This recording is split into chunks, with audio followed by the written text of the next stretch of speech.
జనసేనాని పవన్ కళ్యాణ్, నాదెండ్ల మనోహర్ అమిత్ షాని కలిసి వైఎస్ జగన్ ను అరెస్ట్ చేయాలని చెప్పి అమిత్ షాను అడగడము. అమిత్ షా దానికి long term friend, instant friend రాజకీయాల్లో ఉంటారు. ఇన్స్టెంట్ ఫ్రెండ్ చంద్రబాబు నాయుడు అయితే లాంగ్ టర్మ్ ఫ్రెండ్ మాత్రం జగన్ అని చెప్పకనే చెప్పడము. అంతేకాకుండా మీరు కూడా మీ వైఖరి మార్చుకుంటే అది మీకు కూడా మంచిది. ఎందుకంటే రాజకీయాల్లో లాంగ్ టర్మ్ ఫ్రెండ్ అనేది అవసరం. ఆ మీకు జగన్ కు చంద్రబాబుకు శత్రుత్వం ఉండి ఉండవచ్చు. మీకు మీరెందుకు ఆ శత్రుత్వాన్ని ఆపాదించుకుంటున్నారు? ఈ విషయాన్ని స్వయంగా అమిత్ షా ఇచ్చినటువంటి సూచన ఎవరికి? పవన్ కళ్యాణ్కి. సో ఈ విషయం ఎప్పుడైతే నిన్న ప్రొఫెసర్ నాగేశ్వర్ గారి వ్యాఖ్యల ద్వారా బయటకు వచ్చిందో అప్పటి నుంచి ఒక పెద్ద ఎత్తున చర్చనీయాంశంగా మారింది. సో ఈ అంశాలపై మాట్లాడేందుకు మనతో జాయిన్ అవుతున్నారు గుంటూరు నుంచి ప్రముఖ న్యాయవాది రజనీ గారు. నమస్తే మేడం. నమస్తే సార్. మేడం, ఎలా చూడాలి అమిత్ షా చేసినటువంటి వ్యాఖ్యలు, అమిత్ షా చేసినటువంటి సూచనలు, ముఖ్యంగా పవన్ కళ్యాణ్ వైఎస్ జగన్ ను అరెస్ట్ చేయాలి, అతని నుంచి ఒత్తిడి పెరుగుతుంది అని చెప్పినప్పుడు రాజకీయాల్లో ఇలాంటి సహజం. కానీ రాజకీయాల్లో ఒకరి శత్రుత్వాన్ని మనం ఆపాదించుకోకూడదు. వాళ్ళిద్దరికి శత్రుత్వం ఉంటే మీరెందుకు శత్రుత్వంగా ఉండడం? మీ వైఖరి కూడా మార్చుకుంటే అది లాంగ్ టర్మ్ ఫ్రెండ్ అనేది అవసరం. కాబట్టి ఆ దిశగా ఉంటే బాగుంటుందని చెప్పి అమిత్ షా ఇచ్చినటువంటి సూచనలు ఇక్కడ కోర్ కమిటీలో కూడా వీళ్ళు చర్చించుకున్నారని తెలుస్తోంది. సో ఏమంటారు మీరు దీనిపై? సార్, అదే నిన్న ప్రొఫెసర్ నాగేశ్వర గారి మాటలు నేను కూడా వినన్నానండి. చాలా దారుణం ఏంటంటే, ఎప్పుడు పాపం పవన్ కళ్యాణ్ గారు ఆయన ఎవరినైతే ఎక్కువగా శత్రువు అని భావిస్తారో, దరిద్రం ఏంటంటే వాళ్ళనే ఒక్కొక్కసారి పొగడాల్సి వచ్చింది, ఒక్కొక్కసారి వాళ్ళని చూసి చూడనట్లు వదిలేయాల్సి వచ్చింది. ఎందుకంటే ఏదైతే జగన్ గారిని అధపాతాళానికి తొక్కుతానన్నప్పుడు జగన్ గారు నిన్నేం ఇబ్బంది పెట్టారు, నీ సైన్యాన్ని ఏమి ఇబ్బంది పెట్టారు, అసలు నీకు జగన్ గారికి ఏంటి శత్రుత్వం? ఏంటి శత్రుత్వం? నీ దీర్ఘకాలిక శత్రువు ఎవరు? మీ దీర్ఘకాలిక శత్రువు ఎవరు? మీ అన్న పార్టీ మూతబడడానికి కారణం ఎవరు? మీ అన్నని నాడి రోడ్డు మీద పచ్చ మీడియాతో ఏకింది ఎవరు? మీ ఇంటి ఆడబిడ్డని ఏదో ఇంకొకరినెవరినో పెళ్లి చేసుకోవడానికి వెళ్ళినప్పుడు ఆర్య సమాజం వీడియోస్ కానీ, లేకపోతే ఆవిడికి సంబంధించినటువంటి దుర్భాషలు ఆడడం కానీ, లేకపోతే ఇంకొక శ్రీరెడ్డి గారి వీడియోస్ కానీ, ఇవన్నీ కూడా పచ్చ మీడియాలో వేసి నీ అన్న మీద కోడిగుడ్లు వేసి నీ అన్న పార్టీ మూసివేయడానికి కారణమైన వారిని దగ్గరుండి నువ్వు గెలిపిస్తూ, నీకు ఎవరు శత్రువో ఎవరు మిత్రువో కూడా తెలియనటువంటి, క్లారిటీ లేనటువంటి రాజకీయం నడుస్తుందేమో అనేటటువంటి పరిస్థితి సార్. అప్పట్లో కూడా ప్రజారాజ్యం పార్టీ నుంచి, లేకపోతే చిరంజీవి గారు కూడా చంద్రబాబు గారికో కాంగ్రెస్ కో ధీటుగా ఆయన పని చేసినారు. అప్పుడు ఆయన క్లారిటీ ఉంది. ఎందుకంటే రంగా గారి చావు దగ్గర నుంచి కమ్మకి కాపుకు ఎప్పుడు గొడవలేదు సార్. ఎందుకంటే వాళ్ళ ఇంట్లోనే బియ్యాలు అందుకున్నప్పుడు తర్వాత జరిగిన కయ్యాలకి కమ్మకి కాపుకి ఎప్పుడు గొడవ ఉండదు సార్. కానీ ఎప్పుడు కాంగ్రెస్ కి, లేకపోతే ఎప్పుడు కాపుకి టీడీపీకి ఎప్పుడు గొడవ ఉంటది సార్. ఎంత పెద్ద గొడవ అంటే ఆఖరికి అంత కష్టపడి ఆయన స్థాపించుకున్నటువంటి తెలుగుదేశపు సామ్రాజ్యాన్ని కుప్పగూల్చిన కారణం రంగా గారి మరణానంతరం. సో అలా దీర్ఘకాలిక శత్రువుగా ఉండేదండి టీడీపీ పార్టీ. అదే మాదిరిగా ప్రజారాజ్యంలో చిరంజీవి గారిని కూడా కొంగదీసి ఒక దౌర్భాగ్యుడు పెట్టిన పార్టీ అని అయ్యన్న పాత్రుడు గారి స్వయాన కొడుకు మాట్లాడినటువంటి మాటలు, శంకర జాతులు, ఇవన్నీ కూడా వినున్నాం సార్. సో ఇప్పుడు పవన్ కళ్యాణ్ గారికి అర్థం అవ్వాల్సింది ఏంటంటే, కాలకేయులైనా ఎదుర్కోవచ్చు, చేతిలో ఆయుధాలతో సైన్యంతో కనపడతాడు. మరి కట్టప్పని ఎలా ఎదుర్కొంటాం? వెనకాలే ఉంటాడు. తన కాలుని నీ కాలుని తీసుకొని తన నెత్తన పెట్టుకుంటూ తర్వాత అదే ఖడ్గంతో నీ వెన్ను నుండి వెన్నుపోటు పొడుస్తారు. సో దాంట్లో ఎక్స్పర్ట్. అది మీకు తెలియట్లేదా? మీరు ఎప్పుడు తెలుసుకుంటారు? సో ఇది ఒక క్లారిటీ అండి. అయితే గతంలో కూడా ఆయన చాలా సార్లు ర్యాలీల్లో, మీటింగ్ లో ఆయన చెప్పింది, జగన్ నిన్ను సెంట్రల్ తో చెప్పి ఒక ఆట ఆడించకపోతే చూడు అంటారు. ఈరోజు సెంట్రల్ ఎవరు చెప్తే ఆడుతుంది అంటే అర్థం కాని పరిస్థితి. సెంట్రల్ ని ఎవరు ఆడిస్తున్నారు అంటే అర్థం కాని పరిస్థితి. సో ఇటువంటి పరిస్థితుల్లో ఆయన చెప్తుంటే ఇన్స్టెంట్ ఫ్రెండ్, లేకపోతే దీర్ఘకాలిక మిత్రుడు, long term friend, instant friend.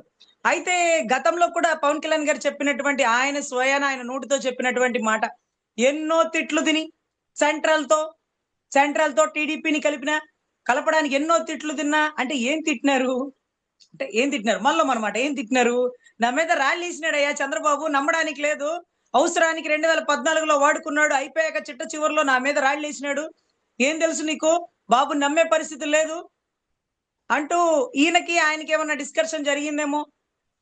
So అదే మాదిరిగా అటు కాంగ్రెస్ లో వారి వర్గం, ఇటు బీజేపీలో వారి వర్గం, ఇటు జనసేనలో, ఆఖరికి జనసేనలో కూడా ఆ భీమవరం ఎమ్మెల్యే గారు, లేకపోతే మండలి బుద్ధప్రసాద్ గారు, లేకపోతే ఇంకా వాళ్ళే జనసేనలో ఉన్నారు, కాంగ్రెస్ లో ఉన్నారు, బీజేపీలో ఉన్నారు. ఎవరితో ఆయన పొత్తు పెట్టుకున్నా వేరొకరు ఆయనకి శత్రువు కాబడరు. ఎందుకంటే దాంట్లో కూడా వాళ్ళ వారసులు ఉంటారు, వాళ్ళకు ఫోన్లు చేస్తారు, విషయాలు తెలుస్తాయి. ఇప్పుడు ఆ సీఎం రమేష్ గారు, సుజనా చౌదరి గారు, ఇంకా చాలా మంది ఎక్కడి నుంచి వచ్చారు, వాళ్ళ బేస్ ఏంటి, వాళ్ళ కమ్యూనిటీ ఏంటి, వాళ్ళ బలం ఏంటి, వాళ్ళు ఎక్కడెక్కడ పాతుకుపోయి ఉన్నారు. సో అది అది చాలా ఆలోచించదగిన విషయం అండి. సార్ చెప్పినటువంటి మాట ప్రకారం అమిత్ షా గారిని కలిసి ఆ ఇక ఆయన అరెస్ట్ చేయకపోతే మాకు ఇక్కడ విలువ లేనట్టుగా ఉంది, ఆయన చాలా కేసుల్లో ముద్దాయిగా మేము చూపిస్తున్నాము, కానీ అరెస్ట్ చేయలేకపోతున్నాము అని ఒకవేళ మాట్లాడితే, ఎవరు చూపిస్తున్నారు ముద్దాయిగా? నువ్వా? నీకు అధికారం ఉందా? లేదు కదా. చంద్రబాబు గారు చూపిస్తున్నారు. చంద్రబాబు గారు ఎందుకు చూపిస్తారు? చంద్రబాబు గారికి ఆయనకి గొడవ. నువ్వు మధ్యలో ఎందుకు దూరుతున్నావు? నీ సైన్యాన్ని ఎందుకు ఇబ్బంది పెడుతున్నావు? నువ్వెందుకు దూరుతున్నావు? రాష్ట్రానికి విపత్తు చేస్తున్నాడండి జగన్. ఎలా ఎలా అమ్మా, ఎలా? రాజధాని డెవలప్ చేయట్లా. రాజధాని అసలు ఎవరన్నా డెవలప్ చెయ్యగలరా? 54,000 ఎకరాలు కాకుండా ఇంకా భూమి కలెక్ట్ చేస్తుంటే, అంత భూమి ఏ రాష్ట్రానికైనా రాజధానిగా ఉందా? ఢిల్లీ రాజధాని ఎన్ని స్క్వేర్ ఫీట్స్ లో ఉంది, ఎంత ఎక్స్టెన్షన్ లో ఉంది తెలుసా మీకు? సో దారుణం ఏంటంటే సార్, గతంలో అనుభవం లేని జగన్ గారు 30,000 ఎకరాలైనా తీసుకోండి సార్, కానీ గవర్నమెంట్ భూమి తీసుకోండి సార్ అని. ఒకవేళ గవర్నమెంట్ భూమి తీసుకొని ఉండుంటే ఈ రోజు ప్రభుత్వం మీద భారం ఉండుండేది కాదు, ప్రభుత్వం రైతులకు డబ్బులు కట్టాల్సి ఉండేది కాదు. ప్రభుత్వానికి సంబంధించి ప్రతి ఏటా కౌలు ఎన్ని కోట్లు రైతులకు వెళ్ళిపోతుందో. మరి ఎందుకు ఇంత భారం? మనం తలకు మించిన భారం ఎందుకు నెత్తినేసుకున్నాం? ఎందుకంటే ఒక వర్గాన్ని డెవలప్ చేసుకోవడం కోసం చంద్రబాబు గారి గీసిన ప్లాన్ లో 2014లో నువ్వు దగ్గరుండి సహకరించి వాళ్ళ సామాజిక వర్గాన్ని జీవితకాలం ఆగర్భ శ్రీమంతులుగా మార్చడానికి నీ వంతు సహాయాన్ని నువ్వు అందించి, మమ్మల్ని కూడా సహాయంలో పావుల్లాగా మార్చి ఈ రోజు 25% లాభాల్లో వాటాలు ఇవ్వాలి రాజధాని రైతులకి దీర్ఘకాలికం. వాళ్ళు అసలు 3 పంటలు పండే భూమి ఎందుకు, 1,500 ఎకరాలు చాలు అన్న నువ్వు ఈరోజు 54,000 ఎకరాలు కాకుండా ఇంకా కూడా తీసుకుంటానంటే, అసలు నీకు అర్థమవుతుందా పవన్ కళ్యాణ్ గారు? ఎవరు శత్రువు, ఎవరు మిత్రులు, ఎవరు డెవలప్ చేద్దాం అనుకున్నారు, ఎవరు వారి వర్గాన్ని మాత్రమే డెవలప్ చేసుకుందాం అనుకున్నారు? పోర్టు సిటీ డెవలప్ అయితే ఎవరు డెవలప్ అవుతారు? మత్స్యకారులు డెవలప్ అవుతారు. అదే మాదిరిగా అక్కడ ఉండేటటువంటి మెడికల్ కాలేజీలు 14-17 మెడికల్ కాలేజీలకు పర్మిషన్ తెస్తే ఎవరు డెవలప్మెంట్ అవుతారు? పేదలకి వైద్యం అందుతుంది, పేద బిడ్డలకి మెడికల్ కాలేజ్ సీట్లు అందుతాయి. ఇవన్నీ చేసిన వ్యక్తులు ఎవరు? సచివాలయాన్ని ప్రజలకి అందుబాటులో చేసి ఎంఆర్ఓల్ని, ఎండిఓల్ని కలవడానికి కూడా అవకాశం లేని వ్యక్తుల్ని, సచివాలయ సిబ్బందిని కలిసి ఇంటింటికి పథకాలు వస్తున్నాయని వాలంటీర్లను తిప్పి ప్రజలకి విద్యని, వైద్యాన్ని అందుబాటులో పెట్టినటువంటి గత ముఖ్యమంత్రి ఎక్కడ? ఒక అమరావతి మాత్రమే డెవలప్మెంట్ చేయాలి, అమరావతిలో రాష్ట్రం అంతా పెట్రోల్ ఇబ్బంది వచ్చిన పర్లా, అమరావతిలో మాత్రం బుల్డోజర్లు, అమరావతిలో మాత్రం డీజిల్, పెట్రోల్ ఉండాలి. రాగల రోజుల్లో వచ్చే వర్షాకాలంలో ఈ వరద ఉద్రిక్తత ప్రదేశమైన అమరావతి నిండా నీళ్లు నిండిపోతే ఆ నీళ్లని తోడి మళ్ళీ కృష్ణానదిలో పోయడానికి ఎత్తిపోతల పథకం లాగా చేయాలి. దీనికి ఎంత డీజిల్, ఎంత పెట్రోల్ ఖర్చు, ఎంత కార్యవర్గం ఖర్చు, ఎన్ని మోటార్ల ఖర్చు, ఎంత కరెంటు ఖర్చు, ఎంత మంది పని చేయాలి దీని కింద? కుంభ వర్షంలో ఎంత మంది పని చేయాలి సార్? అసలు ఎందుకు అసలు కింద పడేయడం పైకెత్తుకోవడం లాగుంది సార్. మీకు తెలుసో లేదో, ఖాళీ భూమిలో పిచ్చి మొక్కలు మొలుస్తాయి అని మీకు తెలుసా సార్? ఆ మొలిచిన మొక్కల్ని కట్ చేస్తే మళ్ళీ మొలుస్తాయి అని మీకు తెలుసా కదా సార్? కానీ ఆ మొక్కల్ని కట్ చేయడానికి కోట్లు, మళ్ళీ వాటికి వస్తే మళ్ళీ కట్ చేయడానికి కోట్లు. అరే రే, ఖజానాలో డబ్బులన్నీ చిల్ల పెంకులు చేసినట్టు ఇసిరేస్తుంటే పిచ్చోడి చేతిలో రాయి అయిపోయింది సార్. ఈ రోజు రాజధాని కానీ, డెవలప్మెంట్ కానీ, అభివృద్ధి కానీ ఎటు విసురుతున్నారో తెలియట్లా, ఏం చేస్తున్నారో తెలియట్లా. అరే మేం పన్నులు కట్ట డబ్బు అయ్యా స్వామి, మీ హెరిటేజ్ లో డబ్బు కాదు, మీ ఇండస్ట్రీలో, సినిమా ఇండస్ట్రీలో డబ్బు కాదు, మా సొమ్ముని అసలు మొక్కలు కట్ చేయడానికి ఇవన్నీ ఏంటి? ఇవన్నీ కూడా అమిత్ షా గారి దగ్గర జరిగినటువంటి డిస్కషన్ ఏమో. దీని తర్వాత మొన్న మధ్య సార్, గతంలో అసెంబ్లీలో చెప్పారు, నేనేమి ప్రత్యేకించి జగన్ గారిని సంబోధించలేదు. అసలు ఆయనకేం పని చేయడానికి లడ్డూలో కల్తీ గురించి కూడా అన్నారు సార్. అప్పుడే అవును. మేము అనుకున్నాం స్టాండ్ మారిందేదో అవును. అని. కానీ ఇవాళ చాలా క్లారిటీగా ఇచ్చేసినారు స్టాండ్. ఏమంటే మీరు మీ పని చేసుకోండి. మీరు మీ పంచాయతీ శాఖన ఏదో లాస్ట్ దాంట్లో ఉన్నట్టుంది. కొంచెం ఫస్ట్ కి తెచ్చుకునే ప్రయత్నం చేయండి. అటవీ శాఖ ఉన్నట్టుంది కదా, కలర్ఫుల్ గా డ్రెస్లు వేసుకొని మీరు అడవుల మధ్యలో చేతులు వేసి, అంటే చెట్ల మీద చేతులు వేస్తే ఆ శాఖ డెవలప్మెంట్ అవ్వదండి.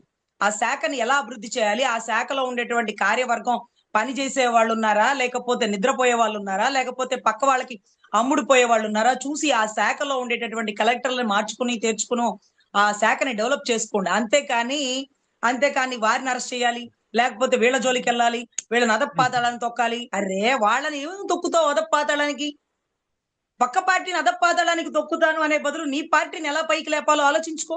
నీ జనసేన బలోపేతం చేసుకో. ఈ 3 సంవత్సరాలు పాపం వాళ్ళకి కమిటీలు లేవు, లేకపోతే ఎమ్మెల్యేలకి పవర్లు లేవంట. జగన్ ని తిట్టడం మానేసి మీరు మీ నియోజకవర్గాల్లో పొగరుగా చక్కగా పనిచేయండి. మంచి గుర్తింపు తెచ్చుకోండి, జనాల్లో గుడ్ విల్ తెచ్చుకోండి.